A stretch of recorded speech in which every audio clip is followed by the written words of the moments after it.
Hi. Hi. Okay, 1 second. Okay, you can hear me, yes? Yes. Okay, good. So if you're ready, we can start. Yep, I'm ready. Hello, dear viewers. Today my guest is an incredible Czech freestyle wrestler, Adéla Hanzlíčková. Hello, Adéla. Hello. Nice to Uh, meet you. yeah, nice to meet you too. How are you today? Yeah, I'm great. We have holiday today, so yeah, Oh, doing fine. cool. How are you going to spend this day? Training. Yeah, as always. I always spend my holidays training when I'm in season, so no big change. But I wish you luck. And yeah, we Thank you are very much. going to start with the first question. Unfortunately, more than 2 years have passed since the beginning of Russia's aggression against Ukraine. And what do you think about this? Yeah, I think it's horrible that it's been more than 2 years since the war started, and I remember when it started, and I was at the time in competition in Turkey, and I get this new I couldn't believe because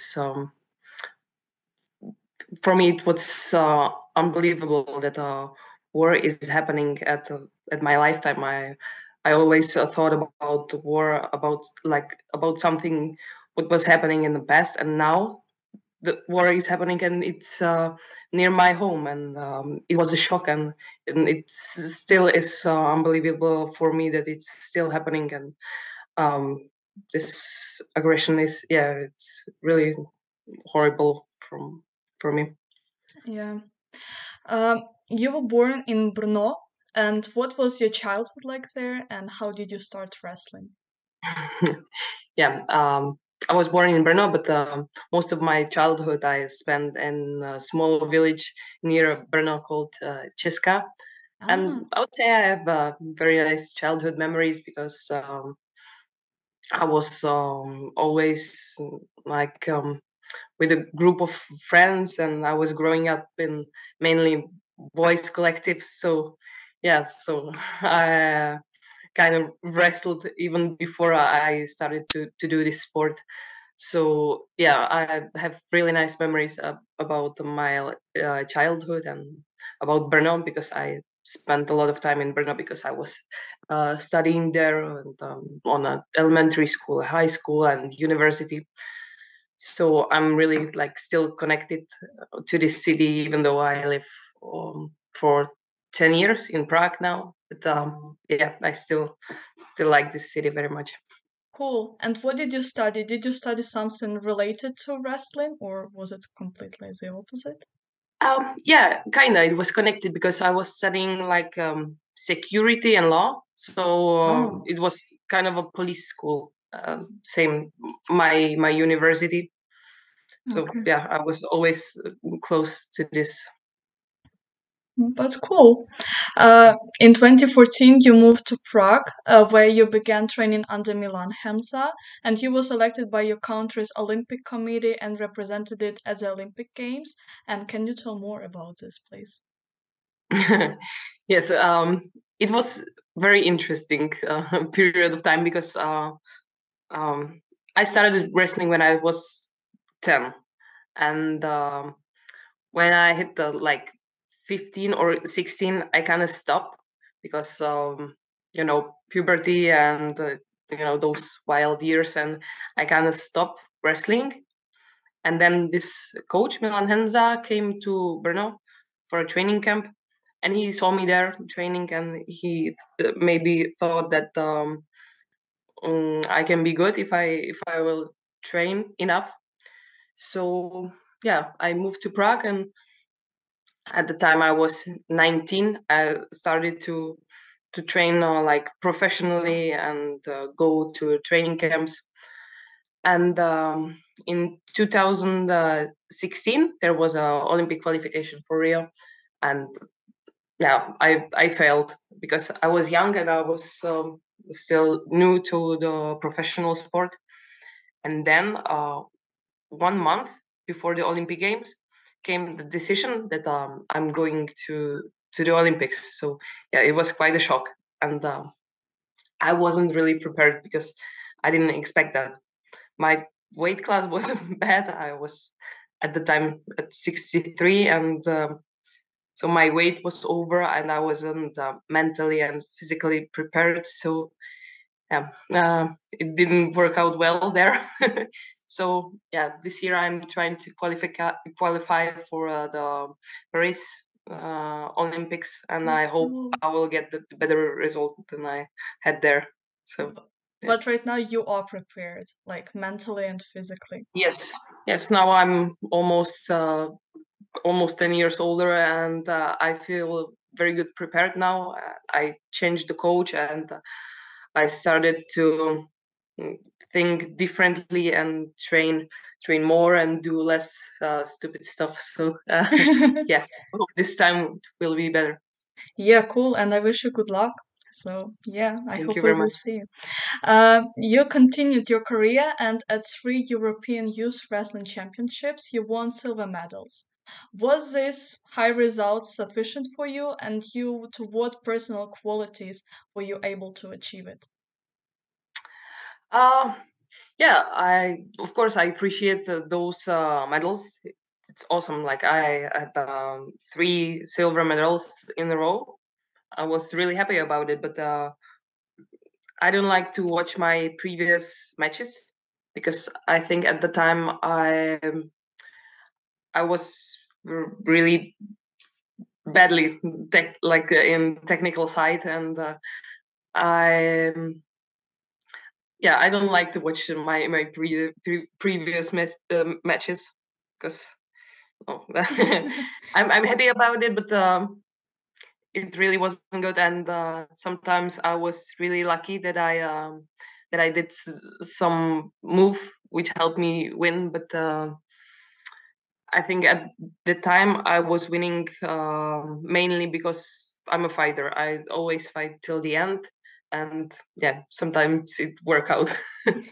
But what do you think? What was the biggest your mistake, for example, which you did earlier, and right now you like improved it and you don't do this mistake anymore, which is really sufficient for your performance? Yeah, that's a good question. Well, because I've changed coach. Mm-hmm. The new coach makes me work on my technique more, and we work on my mistakes. And he gets me sparring partners from all around the world, and they help me to simulate those situations I do badly in the matches, and we prepare more like strategic and yeah, I think I already improve it, but it's still not enough. No, but I'm it's still working on it. but it is actually cool that you try to work with people all around the world. So the Yes, technique is really different in all countries, I think. yeah, it's different, and in my country is a problem that Czech Republic is mostly Greco-Roman. Hmm. In wrestling, we have 2 different styles. There is Greco-Roman and freestyle, and in Greco-Roman, you don't attack legs at all. And most of wrestlers here are Greco-Romans, so nobody can simulate me the freestyle technique like leg attacks. So yeah, my coach is trying to get me sparring partners to come here and simulate those situations I get into in matches.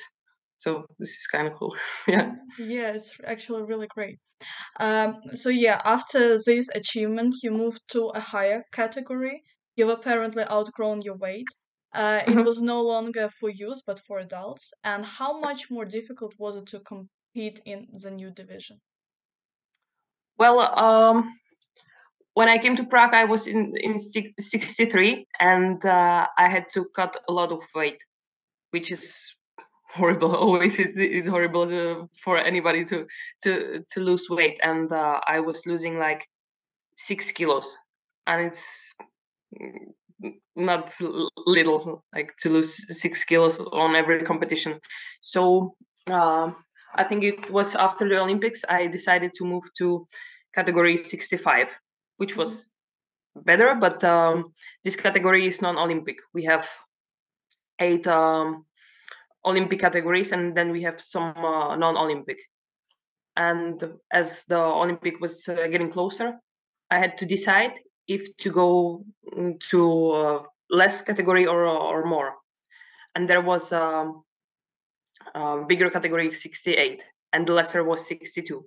So I knew that I can go to 62 because it's too little for me. I would have to cut 8 kilos, which is crazy. So I went to a higher category, and it really helped me because now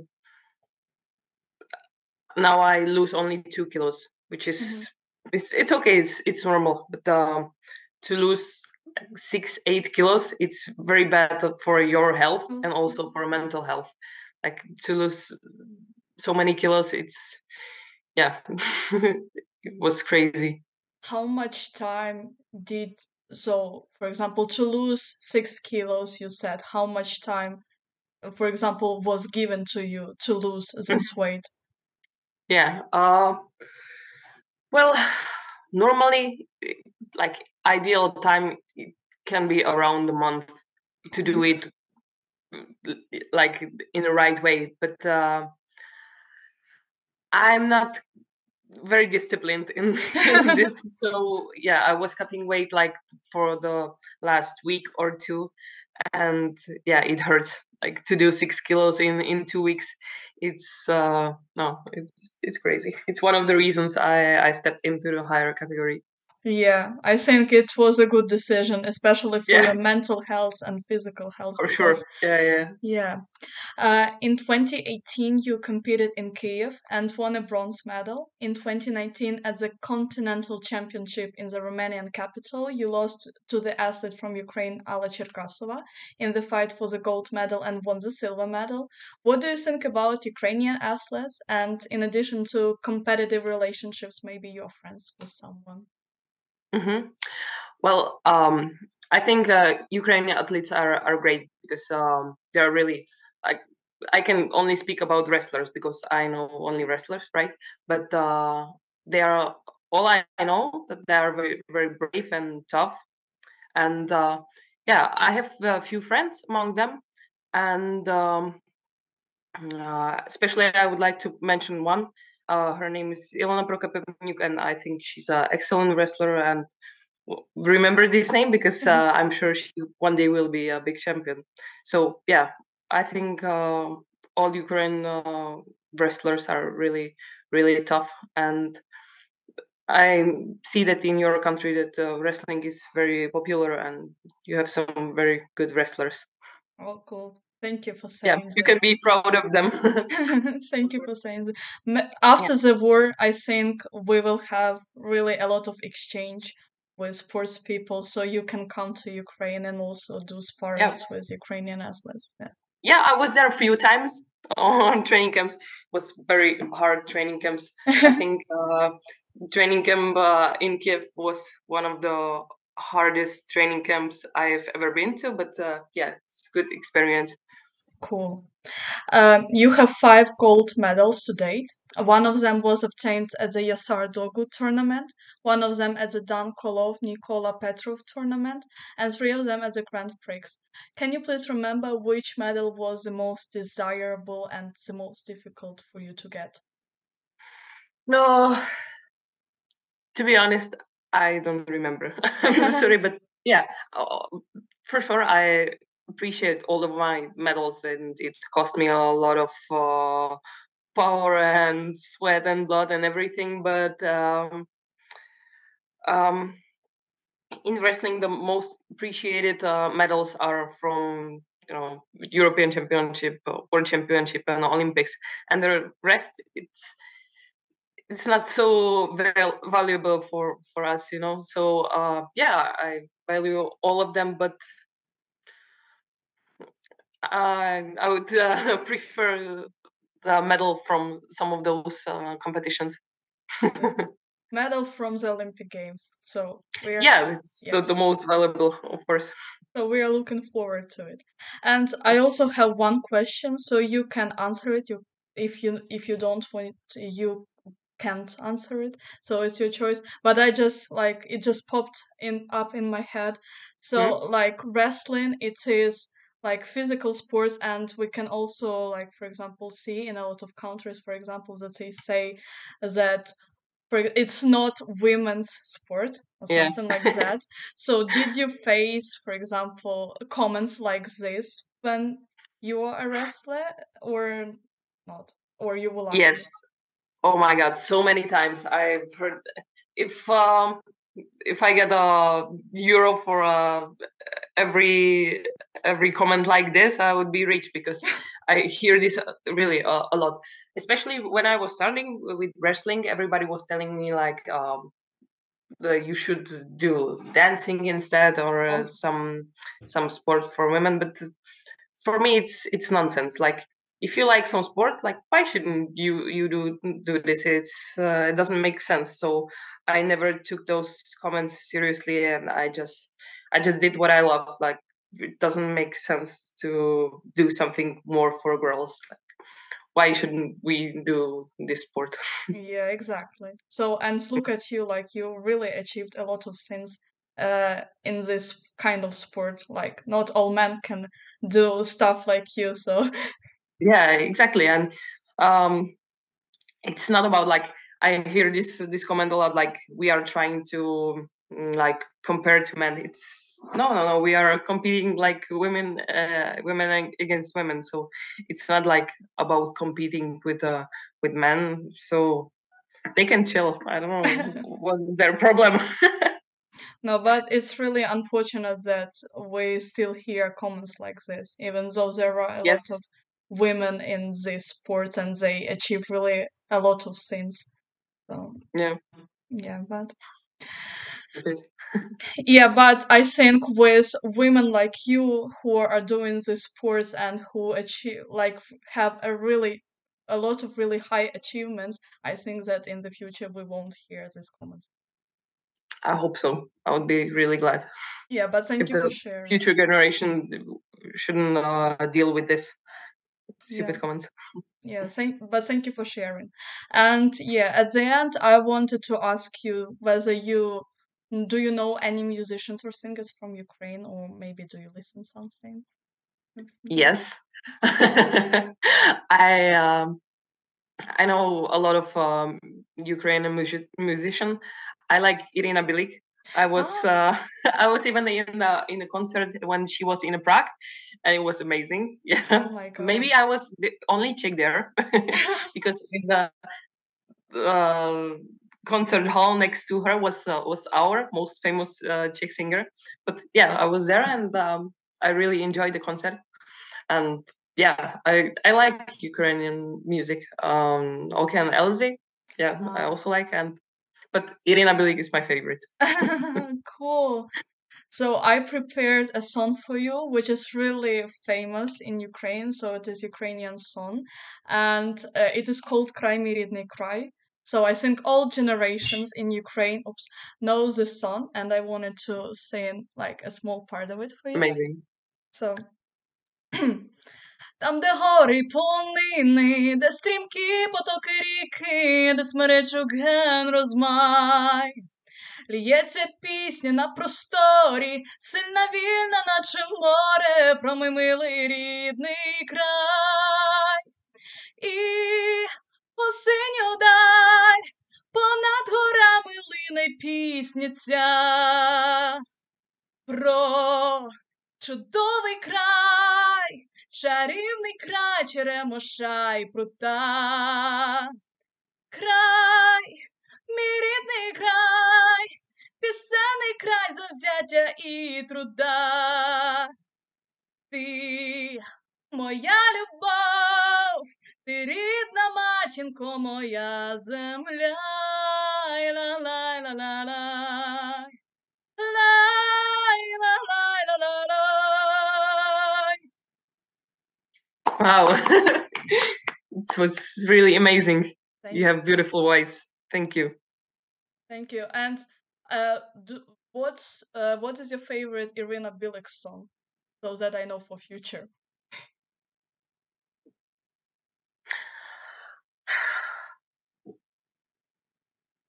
No, You I have a cannot choose.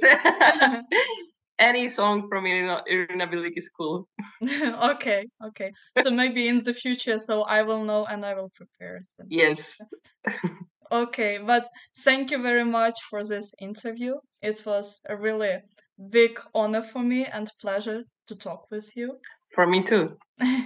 Thank you very much. And I wish you good luck at the Olympic Games. So fingers crossed.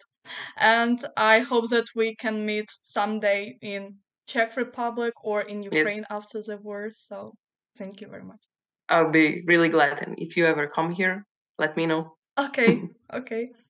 And I also before the interview, I searched how to say goodbye in Czech language, and Mm. it was so for me it is kind of funny because we have this expression "spohem," Spohem. "spohem," but in Ukrainian Yeah. it is like "with God," and I was like, Yes. yes, Uh-huh. Well, we use this for last goodbye, like Bohem, like ah. goodbye forever. So yeah. No, because Yeah. I was like, I don't think that it is an appropriate say to say goodbye because like "zbohem" we also say like "zbohem." Yeah, it's like last goodbye, but it's better to say na shledanou. It's formal and Na skleda na shledanou, like to see you again. na sklede no Na shledanou. skledano. Oh my god! But děkuji, děkuji Děkuji. it is thank you. Děkuji. Yes. Oh, because in Ukrainian, děkuji is дякую. So, Yeah, I know. I'm learning děkuji. little. Oh, cool. Okay. So say yeah, děkuji for this interview, and yeah, I hope we will meet someday again. Já děkuju. Okay, bye. Bye bye.